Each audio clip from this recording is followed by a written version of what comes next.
Thank you.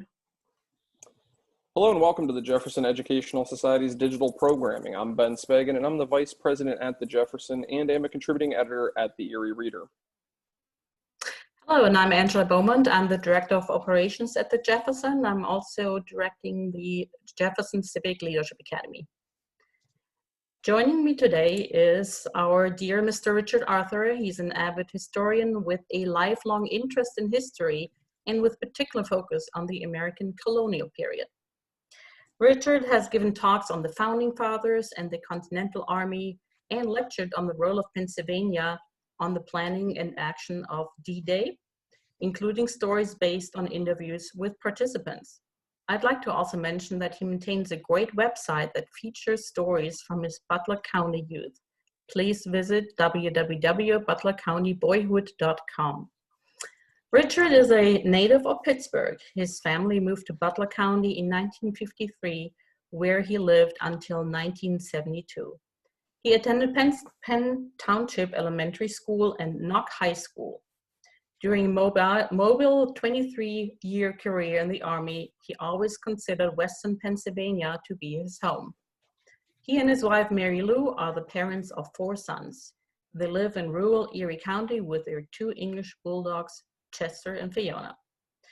And of course, he's no stranger to this Jefferson stage, as he presented on George Washington in Pennsylvania and the Whiskey Rebellion, New Problems for a New Nation in Frontier Western Pennsylvania. A fascinating and at times colorful topic that I remember well. I do remember that well, growing up in Western Pennsylvania, particularly southwestern Pennsylvania, and it's such a delight to have Mr. Richard Arthur back with us. Here, for this program, we're going to turn our attention to the Sedition Act of 1798, source of domestic turmoil and runaway partisanship, something that, of course, we don't have any of in 2020. In the last 2 years of the 18th century, the new country of America faced threats to its shipping by pirates, threats to its trade from tariffs, occupied forts on its frontier, and the possibility of a war with revolutionary France.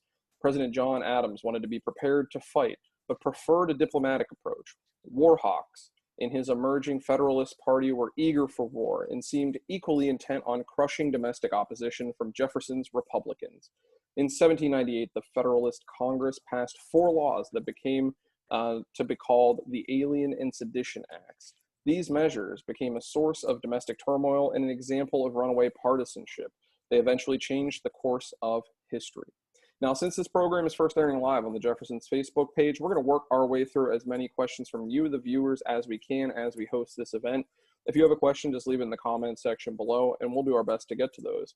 If you happen to be watching this at a later broadcast of this event, please still feel free to send us your questions and comments, and we're going to do our best to get them along to Mr. Arthur as we can.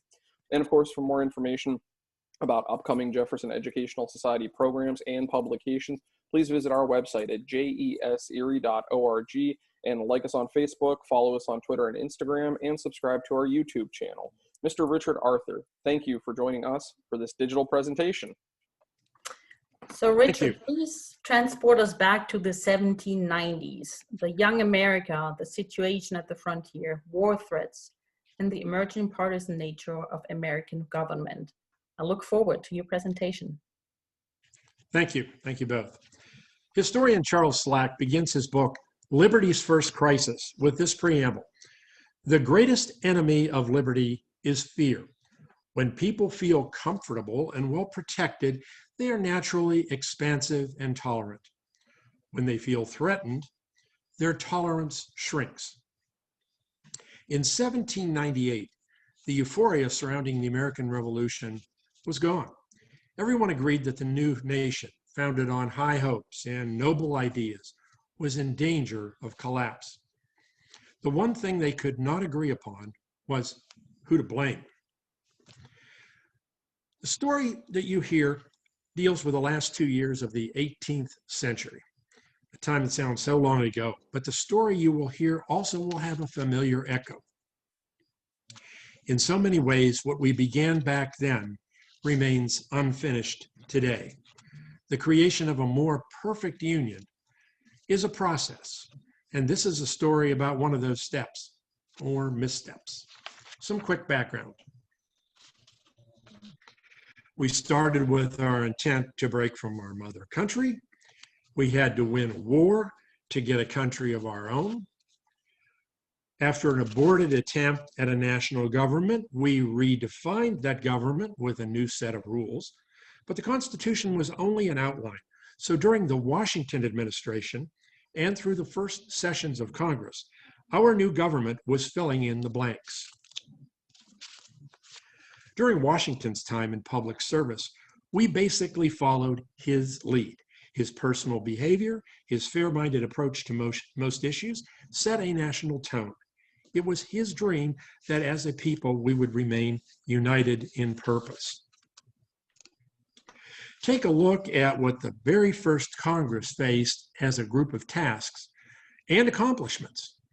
It's really quite amazing. They were very busy.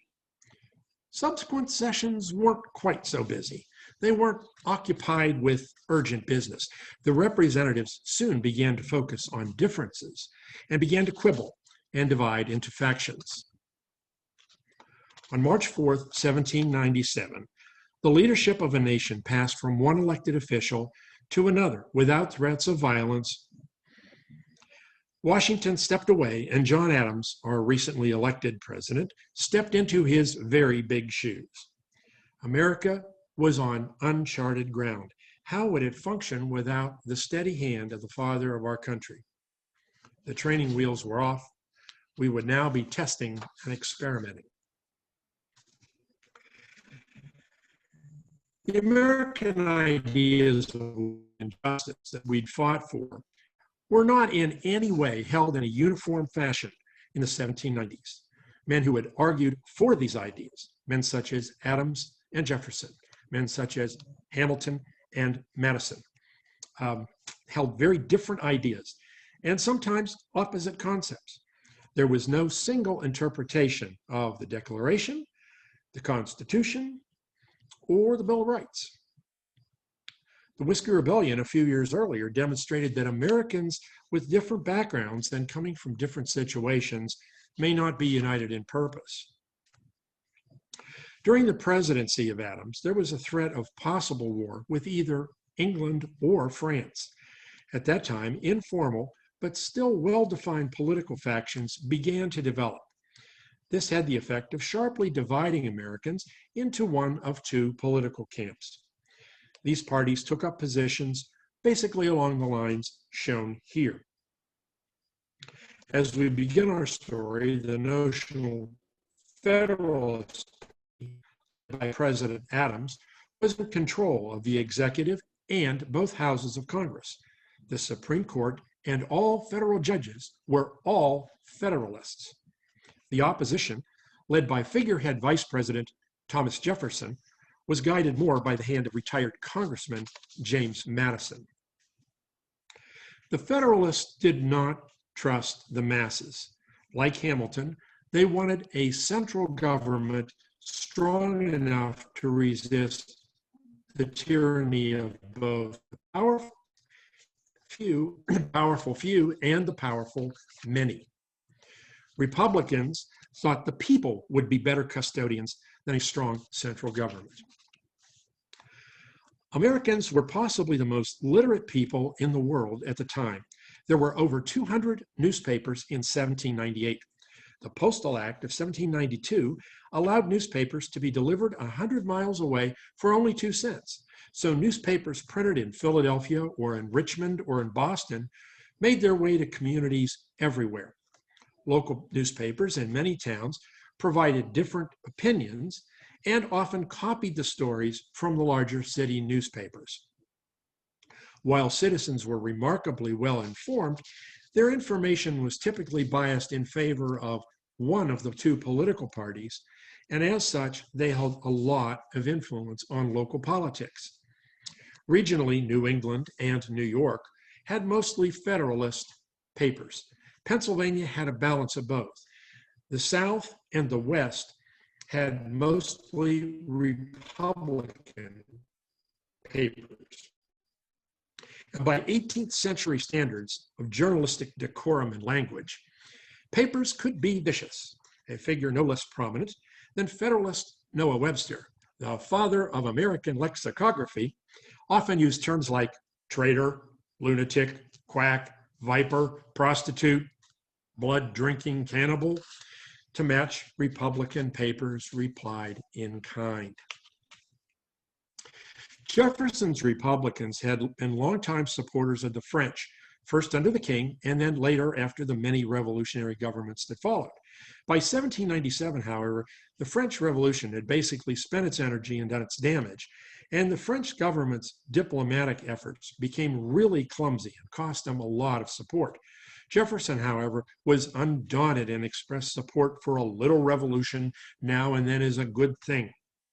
President Adams, a former emissary to France, did not care for them at all. And he didn't feel bound to the French government because he said the French king had supported the colonies in the revolution, but that government no longer existed. Now, let's not close our eyes to the fact that the threats facing Federalist President Adams were real. American trade faced a wall of British tariffs. The British still occupied Western forts on the American frontier. Native attacks in the Ohio country and West Georgia were ongoing. And American trade was also at the mercy of pirates. Britain and France were at war, and both competed for American support and business.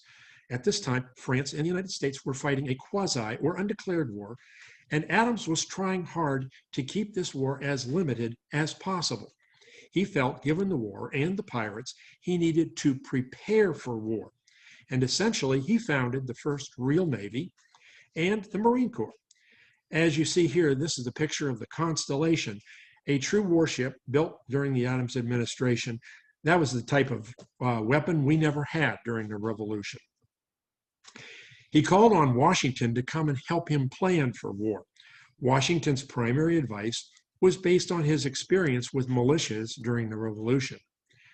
A standing army, and it was an anathema to Republicans, but Washington insisted you cannot assemble an army at the summons of a trumpet. Adams was also advised to take on Hamilton as his commander-in-chief. Adams did not like Hamilton, although both were Federalists. It's not really a surprise. Adams didn't play well with others. In the past, he hadn't even been friends with Benjamin Franklin, a fellow revolutionary. Vice President Adams, while he was vice president, had alienated most of the Congress, and he was soon to engage in a very dirty political campaign. It's very important to be fair to John Adams on this point. He wanted to prepare for war, but he certainly did not want a war, and he worked hard with his diplomatic efforts. In this efforts, it was elements of his own party who pushed for war. Chief among them was civilian attorney and still influential Alexander Hamilton, who not only hated the French, but he yearned for an opportunity for that great military command that George Washington had suggested that he have. In what biographer David McCullough called the most courageous act of his life, Adams nominated as ambassador to France a man detested by most of his Federalist Party. The opposition to this appointment came from Hamilton's voice in the House, Representative Harper from South Carolina. Harper had once suggested to his friends, "I wish when Adams returns to Quincy that his horses run wild and he breaks his neck." Keep that remark in mind as we discuss those charged with sedition later in this talk. You may have been to Philadelphia and you may have seen Independence Hall. Did you know you can also visit the U.S. Capitol building that was used from 1791 to 1800? It was in this small room you see here that the sedition bill was debated. The main arguments offered were to promote it in a way that would almost seem very familiar today. There were concerns that those without American blood were intent on the downfall of our nation, and they were attacking our government. Opposing efforts by representatives such as immigrant Albert Gallatin of Western Pennsylvania, and you can visit his house in Fayette County, by the way, in opposition to this bill did not carry the day.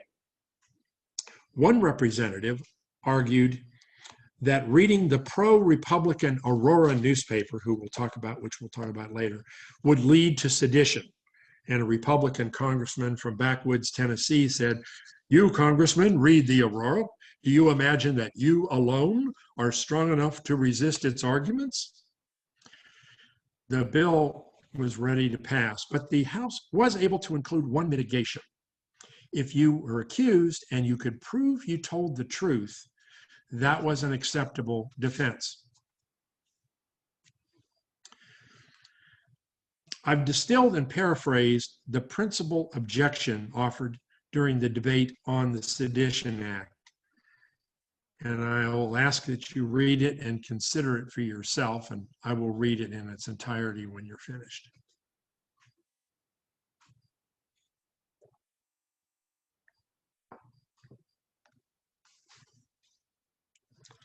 If speech is free only under conditions, it is no longer really free.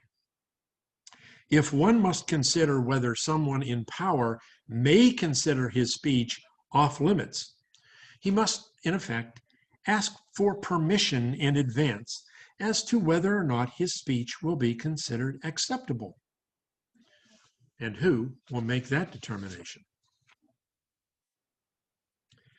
As a young nation, America was still trying to figure out how extensive its freedoms should be. There was no clear standard, even though it had been memorialized in the Bill of Rights a decade before. Let's say that the interpretation was subject to one's place and time. Here is young John Adams, pre-revolutionary, and his position on freedom of speech.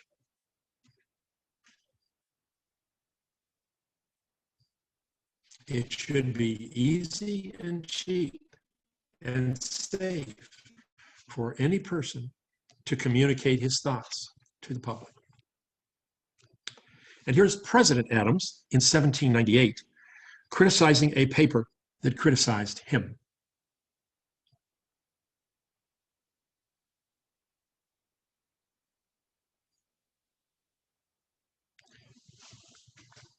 The only way to make that better would have been to add the nattering nabobs of negativism. Now, Adams was thin-skinned, and he was really quick to find fault with other people. And the Federalists were in power, and they were intending to stay there. They established their advocacy press, and they fired back with venom that was equal to any they received. As the election approached, there was fierce competition for ideas, and there was a desire to suppress the opposition. Federalists pushed bills through the House and Senate to help them in the election to prepare for war. First, after claiming in the House that wild Irish people were coming as a threat, they passed an act that controlled citizenship and made it difficult to become a citizen. They even criticized House members, like immigrant Albert Gallatin, who lacked American blood. They then turned to the domestic front, and they passed the Sedition Act of 1798. President Adams may have had some reservations, but he said it was a war measure, and I knew there was a need for it. Let's keep in mind, there was no war. The need for controlling and even punishing the press was supported by John Adams' closest advisor, his wife, Abigail. She was protective of John, whom she loved. She had this to say on the subject.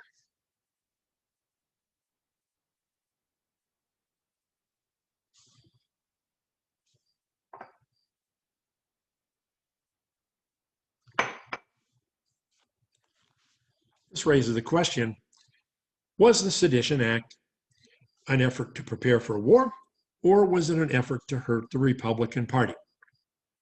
I think the answer is fairly clear.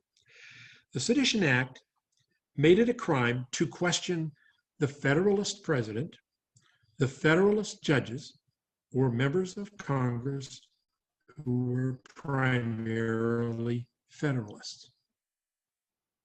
It was not a crime to question the Vice President of the United States, who was a Republican. The act expired on March 3rd, 1801.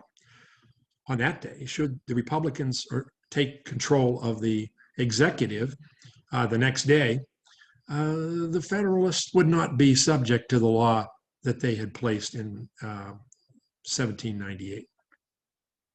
As far as execution, no Federalists were ever charged with this crime. None. Even though you already heard one guy say, wish the president would break his neck.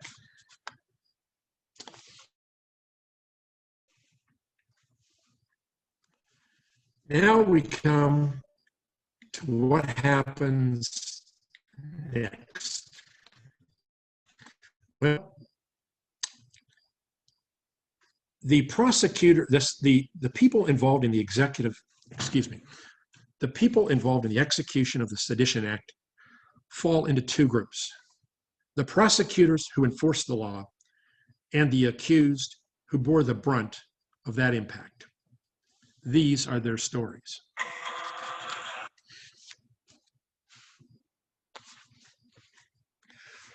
When a law is passed with such venom and intent as the Sedition Act, it's useless without a henchman to lead the effort to implement it. Adams' Secretary of State, his main henchman in pursuit of the seditionists, was Timothy Pickering, who was a loyal Federalist from Massachusetts. He set up a network of spies looking for those who violated the sedition law. The son of an unpopular church deacon in Massachusetts, Pickering graduated from Harvard and began a long career of looking down on those with whom he disagreed. Among his achievements was working up a rumor that disgraced Washington's Attorney General William Randolph, that had no basis in fact. The story had absolutely no basis in fact, but it caused Randolph to resign. And also it cost his lifelong friendship with George Washington. Pickering despised the Philadelphia paper, the Aurora. He would not rest until he had extracted revenge on papers reporting things like the true fact that he established a network of spies to look for evidence of sedition. Now, a 20th century biographer set out on a mission to redeem Pickering's reputation. After 2 years, he gave up. He said the more he learned, the more he came to believe that Pickering was among the great villains of American history. Now let's look at his handiwork. You know, the first name, he discovered the air you breathe.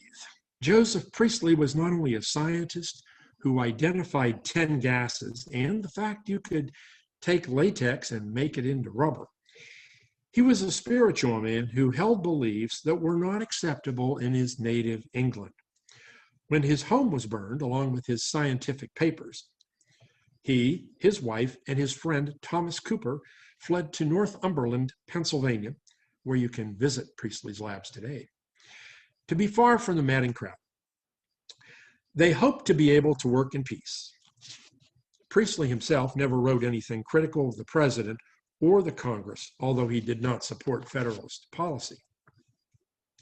Priestley was seen as Cooper's sponsor, while Cooper wrote and edited this local newspaper, the Northumberland Gazette. Cooper did criticize some actions of the government, but he was careful to avoid any direct comments about the president or the Congress. Instead, he used this conceit. If I were the president and I wanted to commit tyranny, here is what I would do. And then he went ahead and described what Adams had actually done. Among the other things he had done are two positions that he advocated here. And you'll notice these are criticisms of a law. They are not criticisms of a person.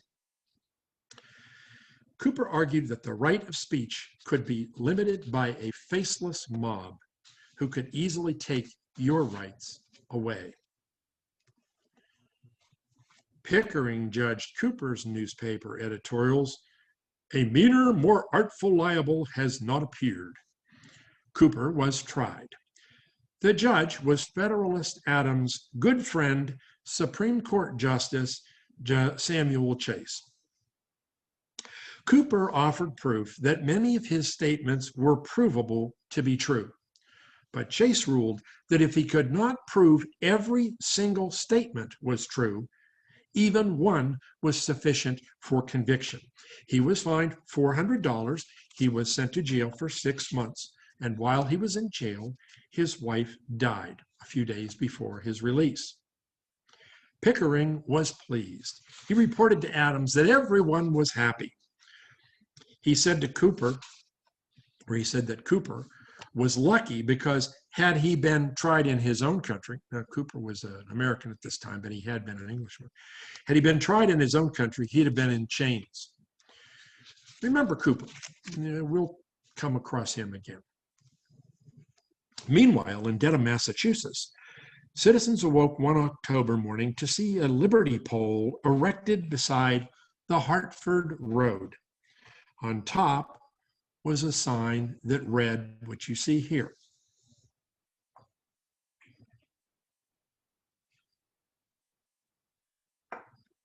Peace and retirement to the president. Liberty poles were a tradition in the Revolution. Now they were being turned against the American government. Dedham was a town with divided support. It had people from both political parties. But it was also the home of a leading Federalist named Fisher Ames. Ames demanded immediate action. Although the pole had already been removed by citizens, Ames and his friend Judge Lowell wanted someone to pay for this event. There were 40 citizens of the town seen erecting the pole. Fisher Ames came after 2. The first arrested was a leading citizen, Benjamin Fairbanks. He was arrested and fined $5 and given 6 hours in jail. Now Ames turned his focus on one David Brown, a vagabond, ragged fellow who lurked about Dedham, telling everyone of the evils of the government. Now, Brown had already moved on to their town, but they sent out a search party. Ames went to say, "The devil is immortal, and we as saints have an endless struggle." Here we see the persecution of the most vulnerable for a crime of really small impact. Eventually, Brown was caught, and he was brought to justice in Pickering's hometown of Salem, Massachusetts, a town that knew how to stage a good hanging. Assigned to the bench was, again, U.S. Supreme Court Justice Samuel Chase, the same judge as in the Cooper case. Back in the days, the Supremes had little to do and could be dispatched to deal with such crises as the erection of a liberty pole. Now, Chase was a man who knew something about protest. He had personally destroyed British buildings as a protest to the Stamp Act. He signed the Declaration of Independence, which certainly was a protest against the government. Originally a states' rights man, he'd become an ardent Federalist. 40 people were known to have had a role in the poll raising, but only 2 were charged, and he ruled that in the eyes of Ames, Pickering, and Chase, everything was responsible to David Brown. The trial was a railroad job. Even Fisher Ames' brother, who actually witnessed the erection of the pole, refused to testify against Brown. Brown refused to name any of the other people involved in hoisting this very large pole. Chase lowered the boom, 18 months in jail and a $480 fine. Since he would have no way of raising the money while he was in prison, the sentence was essentially forever. The Federalist trifecta found its target and made an example of Brown.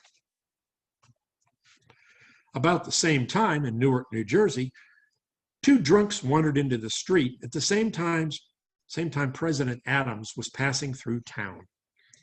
The town was saluting the president with a parade and blank cannon fire.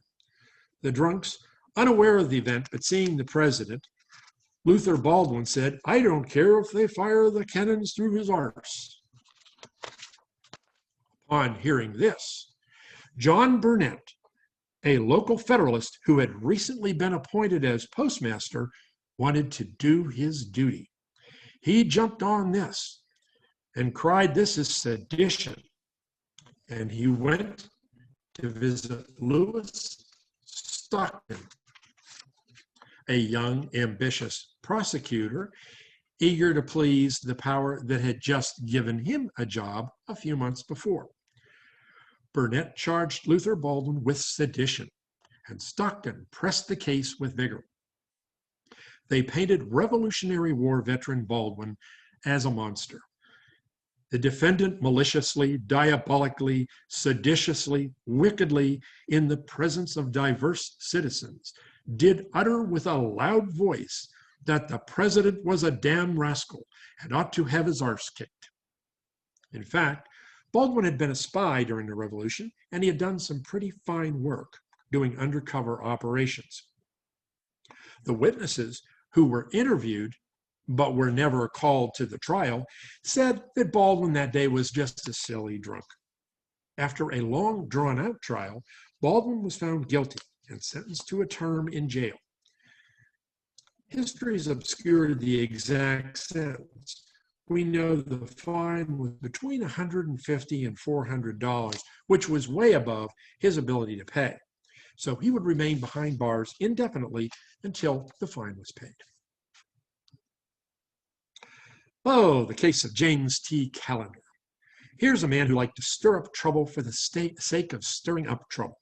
Called that mangy Scotsman, Callender arrived to America after fleeing England, where he had criticized Dr. Samuel Johnson, no less, for making remarks about Scotland.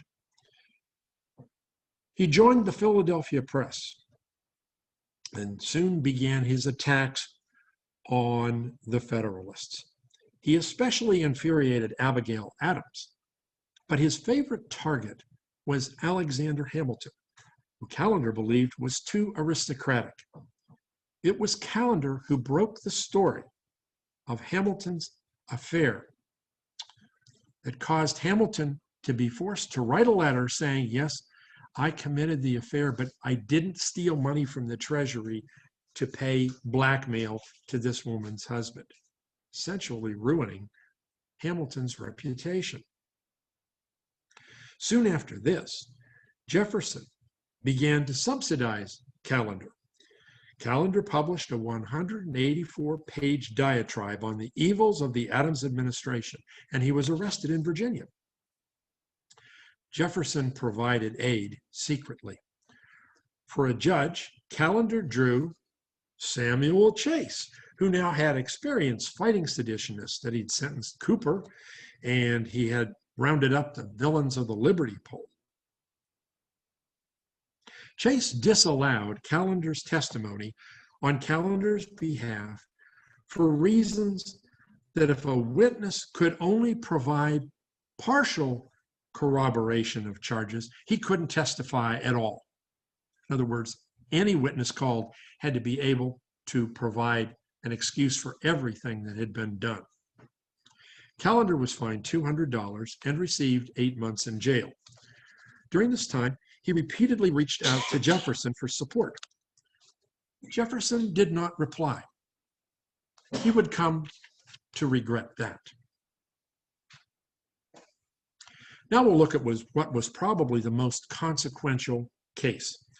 Not only did it have the most partisan bite, it also presented the most cogent arguments for and against the law. In its final twist, it had huge impacts on the history of our country. Let's begin by discussing Vermont, which had only recently achieved statehood. Mountains split Vermont into two cultural regions. The east was more civilized, much like Massachusetts. The west was frontier, and it had Westerners like Matthew Lyon, a native of Ireland, who had come here before statehood, who had fought with Ethan Allen and the Green Mountain Boys in the Revolutionary War. And after the Revolution, Loyalist properties were confiscated, and Lyon was among those who secured some of that land and built a prosperous life for himself with farms and a foundry. Federalists from the other part of the state decided to give the land back to the Loyalists, taking it from settlers, many of whom were war veterans, and giving them no compensation for the improvements that they had done to the land while they were there. Robbed of all he had done, he and his Western Vermonters were outraged, and Matthew Lyon decided to enter politics. His greatest enemy was Eastern Vermonter Nathaniel Chipman, a Federalist United States Senator. Chipman was from Yale, and he had no regard for the wild folk from the West. And he had no regard for anyone who was not born in America. As you can see by the statement here, he was one of the leading people for the Alien Act. But he also was willing to use the Sedition Act against opponents like Matthew Lyon. Historian Gordon Wood said the greatest impact of the Revolution on American culture was a loss of humility. The notion that people with no background, no education, no money could now see themselves as equals. Such a notion certainly filled the mind of immigrant Matthew Lyon, who sought a seat in the United States Congress from Vermont in 1791, 93, and 95, losing each time. Not to be stopped, he bought a printing press and started the New England Farmer, a newspaper designed to promote his views and boost his chances of being elected. After espousing Republican values, he won a seat in the House and left for Philadelphia as the only Republican congressman from all of New England. Upon arrival in Philadelphia, he was greeted by the Federalist papers, saying, "This singular animal is said to have been born in a bog in Hibernia. His pelt resembles the wolf. He has never attacked a man, but report says he will beat women." That's quite a charge against a veteran who fought at Saratoga. If the Federalists were expecting frontier manners, Lyon did not disappoint. Lyon loudly disputed the contents of one bill, and then, speaking to the Speaker of the House in a voice that could be heard by all, disparaged the entire Connecticut delegation. This insult, along with vigorous debates on several bills, raised tensions. When called out by Representative Griswold, a member of the Connecticut delegation, Lyon spat in his face. A resolution to have him expelled from Congress failed, but now he'd become a force to be reckoned with. Some days later, Griswold attacked Lyon with a heavy cane, and Lyon grabbed a set of fireplace tongs and fought back, as shown here in this wonderful contemporary engraving. Lyon returned to Vermont and prepared to run for re-election. In a magazine, The Scourge of Aristocracy, he not only used the nominally inflammatory language against Federalist papers, but he also laid out his strongest argument against the government's position. "I don't understand how I can be against the government. I have been elected by the people to serve in the government where it should be not only my duty, but required by my oath to oppose wrong-headed policy." He was reelected by a landslide. But before that, he was arrested. He was granted bail, but he had no available attorney for the short trial that was about to begin. So he could not prepare. The Federalists, however, were well prepared. The presiding judge was Supreme Court Justice William Patterson, who had been an important player in the Constitutional Convention. The judge made several important decisions. First, he did not allow the topic of constitutionality to come up. He did not allow the First Amendment as a defense.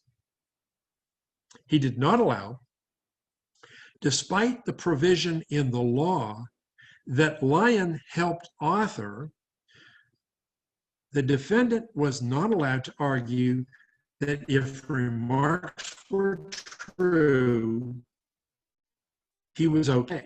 He was unable to produce evidence to that effect. Lyon claimed there was one person in the courtroom who could testify to one fact, and that was Adams' demeanor.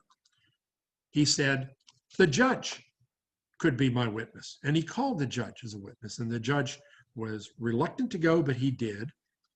And he said, oh no, Adams was not irritable. He isn't pompous. He's a wonderful person. The judge then instructed the jury that if Lyon did admit to publishing the article, that alone was grounds for being held guilty. Lyons admitted, and after deliberation of 2 hours, the one-day trial was over. Lyon was fined $1,000 and 4 months in jail. Now, the fine could be paid. Lyon, by this time, had many supporters. Nobody expected, however, that there would be any jail time associated with this. And the jail time was hard. He was first placed in a cart and moved from town to town so people could see him and jeer at him. It was humiliation. The jail he was placed in was cold and damp. The jailer was a sadist. The food was horrible. His mail was inspected before it was sent. And while he was in jail, his daughter died, and he was unable to console his wife. The Federalist Press, however, took a victory lap. And the Vermont legislature, which was controlled by Federalists, made this statement in a letter to President Adams.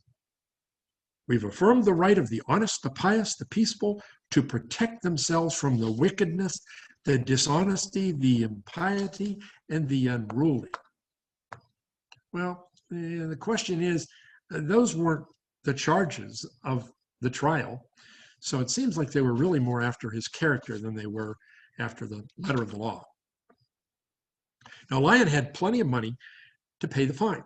A mule carrying $1,000 in gold came from Virginia. It had been put together by Madison and Jefferson and many of the other supporters he had in Virginia.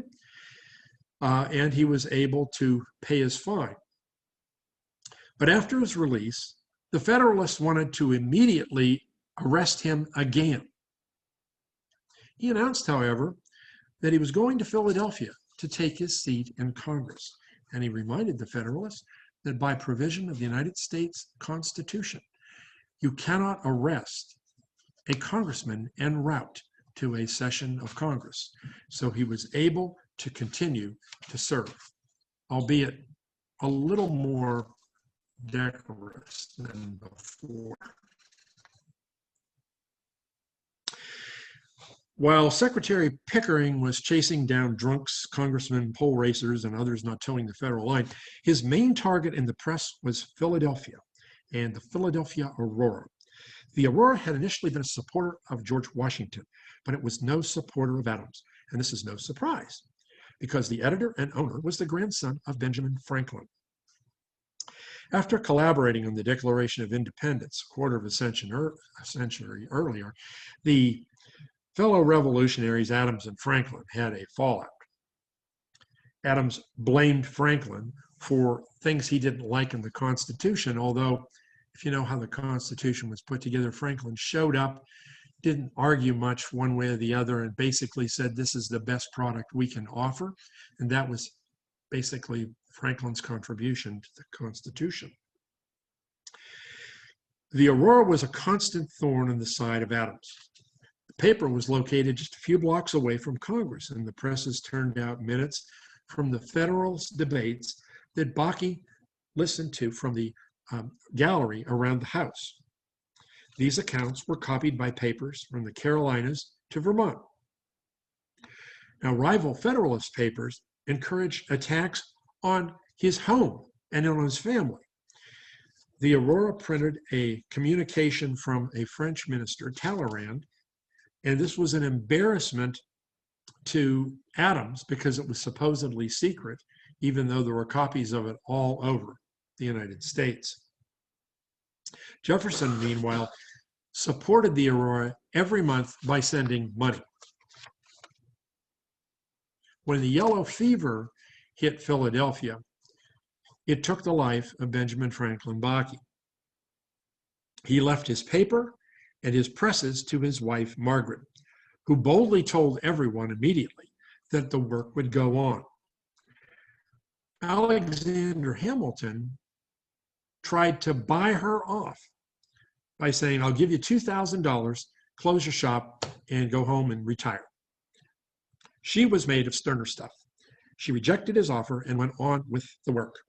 Lacking the courage to put a woman on trial, the Federalist prosecutor, the same Stockton who was pleasing his supervisors with the fine work against the drunk, was tipped off to Pickering he tipped off Pickering's spies, and they tried to get the press operator for her paper. But by that time, interest in the Sedition Act was starting to wear thin, and peace looked like it was going to be achieved from France. But just before that happened, Vice President Jefferson and recently retired Congressman James Madison, who had both been quiet on the Sedition Act to this point, had finally had enough. They agreed to secretly work through 2 state legislatures to press their cases. Jefferson authored the proposed legislation for Kentucky. His statement was directly confrontational and took an extreme position. He said states could declare a law passed by Congress as unconstitutional. Now, the idea of judicial review was still a few years away.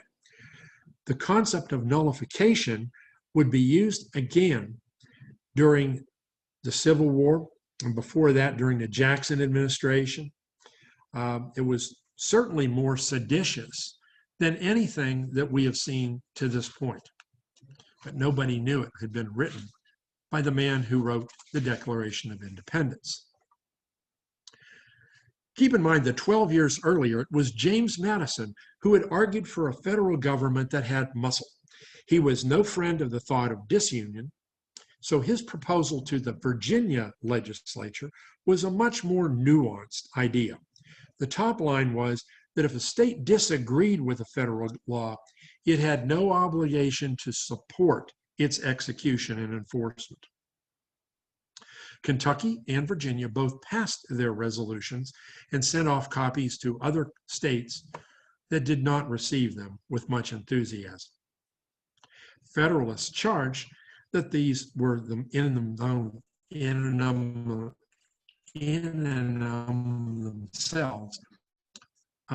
treasonous documents. The hands behind them, however, were secret. They had no knowledge that they were calling the father of the Constitution a traitor. But in 1798, it was actually Hay that broke the camel's back. Virginian George Hay wrote a pamphlet that was copied by many Republican papers across the country. Here is his argument in a nutshell. The right to speech existed before the First Amendment. It existed before the Constitution. Speech was an idea. It wasn't an action. This was far more persuasive than the Kentucky or Virginia resolutions. As the threat of war subsided, to a great extent, this work weakened the Federalists' position. Then the Federalists shot themselves in the foot. Let's remember Thomas Cooper, the friend of Joseph Priestley, who was in jail because he suggested that a law was bad, and he was forced to sit there while his wife passed away. Fresh from his completed sentence, Cooper returned to his paper as an editor. After only a few days in the saddle, a pamphlet turns up at his desk. He cannot believe what he is reading. In this pamphlet, Federalist Alexander Hamilton says, "Adams was worse than Jefferson. He is petty, vain, and emotionally unbalanced. His jealousy makes him incapable of displaying sound judgment. Rather than jump to conclusions, journalist Cooper travels to New York City to ask Hamilton directly, "Did you in fact write that pamphlet?" Remember, Cooper had been put in jail just for writing. When he shows up, Hamilton's not in town. So he returns to Northumberland and he turns to his local prosecutor, Federalist, and says, "I want charges brought up against Alexander Hamilton." No charges were ever brought up, but the damage had been done. If you look at the scorecard on this, look what happened. Poll raisers, drunks, congressmen pulled out of their work. They were punished. If you were known well in town, you got a $5 fine. If you were a Federalist, you could say anything you wanted and get away with it. Now we come to the part of the story where we discuss the outcome of the Sedition Act. And this is very, very important. John Adams kept us out of war. For this, he deserves much credit. But he made a bargain that he didn't need to make. Most tragically, he departed from the great path he had charted as a younger man. It was John Adams whose devotion to justice compelled him to defend British soldiers who had done the British massacre. John Adams was the loudest voice in the room in 1776, declaring the right of people to oppose their government. Adams lost his bid for re-election 61% to 38%. However, given the anomaly of the times, the election went first to the Electoral College, and then when it was tied, it went to the House of Representatives, where it went on for several votes. The contest was eventually thrown to Adams' opponent, Jefferson. The tie-breaking vote was cast by Vermont Congressman Matthew Lyon, that singular animal from Hibernia. Adams left the White House in the middle of the night in a rainstorm, got into a carriage, left Washington, rather than attend the inauguration of his former fellow revolutionary. In his final days as president, Adams named two prosecutors as seditionists.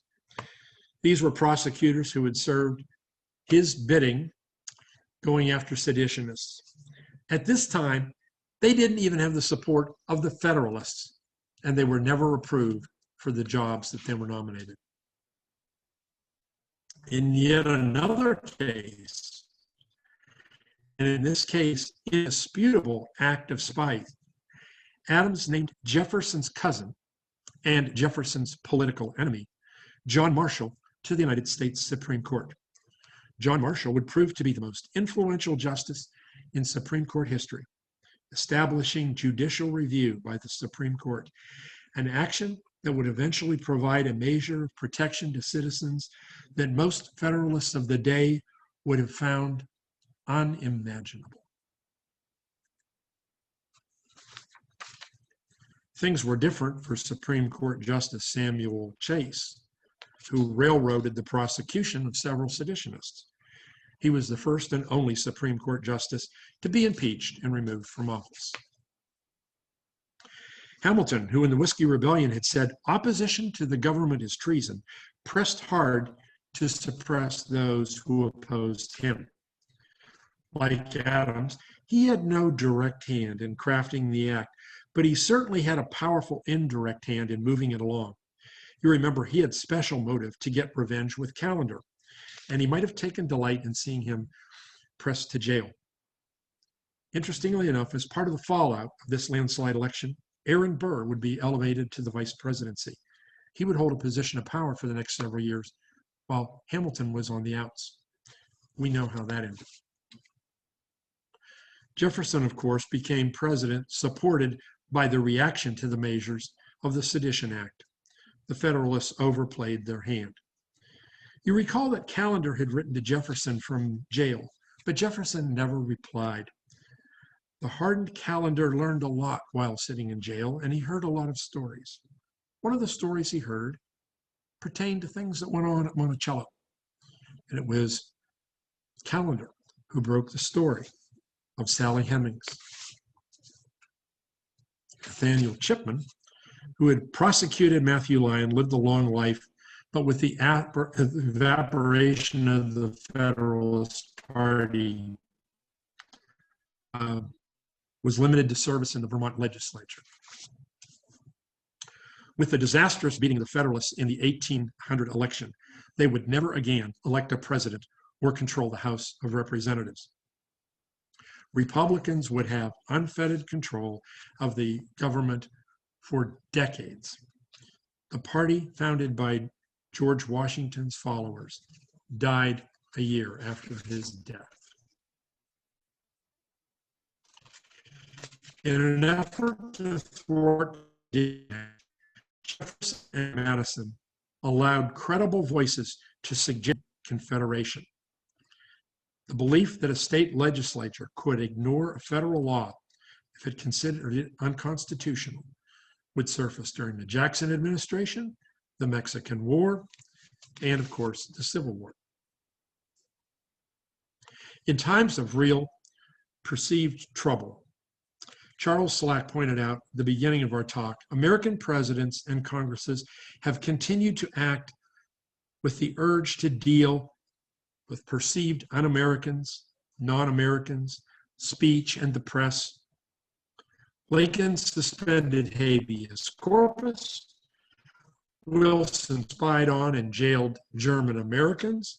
Roosevelt operated internment camps.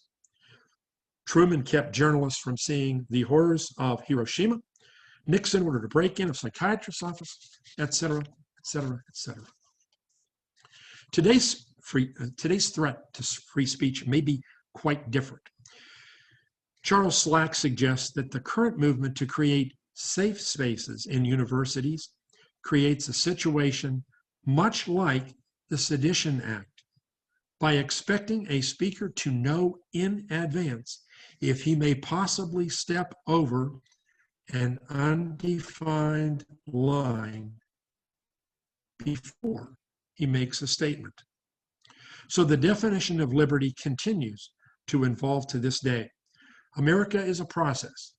It always gives us the opportunity to choose our next path, bent, crooked, or ill-defined as that path forward may be. Hopefully the past will give us perspective, if not a lesson. I owe my information to the research of these and many other great historians, and I really recommend to those interested in this topic the book by Charles Slack called Liberty's First Crisis and the Misfits Who Saved Free Speech. I thank my audience for its interest in the history of our country. Richard, that was fantastic. So a big thanks from us at the Jefferson, and I'm sure a big thanks from all of those watching along at home. I have plenty of things I've scribbled down here, including asking one of my editors if I can start using the word vipers more in newsprint. How about blood of cannibals? My gosh. So here's such a tremendous lesson in history. And I appreciate there at the end, you working through presidents and seeing some of the things that they have done that would fall in line with this. And I can't help but notice that you stopped at Richard Nixon and said, et cetera, et cetera, et cetera. And you did get a chance to talk about safe spaces. I'm wondering if there are any other analogs in today's culture that we might think of when we think of the Sedition Act and what lessons we've learned from it.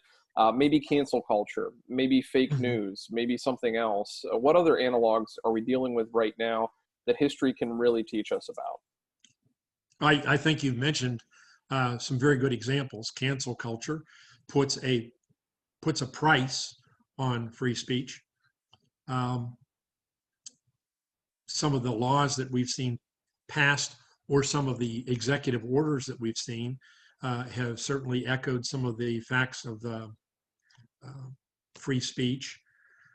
And of course, the denigration of journalism as a profession, suggesting that it's just nothing more than a bunch of people who are shilling ideas with no information at all, is very, very detrimental, I think, to the democratic process. Certainly, any journalist is going to enter into fact-finding and writing or speaking. They're all going to enter it into with a perspective or a bias. It's up to us as consumers of this information to take that into consideration. I think the price of shutting people out, eliminating that altogether, is very, very dangerous. The Supreme Court in 1969 had a decision called Brandenburg versus Ohio, and basically they were telling people who had taken action against this guy from the KKK who said the most horrible things, that all he was doing was speaking. He was not directing people to take action. And he was allowed to contribute to the ideas that were out there. Thank you, Richard. I appreciate that. I think that's one of the things that we're still struggling with today, and it's a great history lesson of how to deal with that. And I think maybe some of the great examples you've given how not to deal with that from history and what they've taught us. Angela, a question over to you, please. Yeah, thank you, Richard, for this exquisite look into the past and building bridges to us today. I always like asking a simple question, and I think we almost have reached the end of the event here. But if our audience is to take away just one thing from the lessons of the Sedition Act, what should that be, in your view? Well, I think I would want them to take a nuanced view of efforts to corral speech, prohibit speech, accept speech. I think it's very difficult if you don't have some appreciation for both the desire to suppress things you don't want, but the need maybe to allow speech to be free and open, because if the door is closed to someone you don't like today, it may very well be closed on you tomorrow. One of the things that I think was the most tragic outcome of this law was the damage it did to many different people. It hurt not only Thomas Jefferson and John Adams, but Alexander Hamilton. It damaged the reputation or the ideas that the Federalist Party were putting forward in their zeal to make their point at the expense of not even allowing the other points to be made.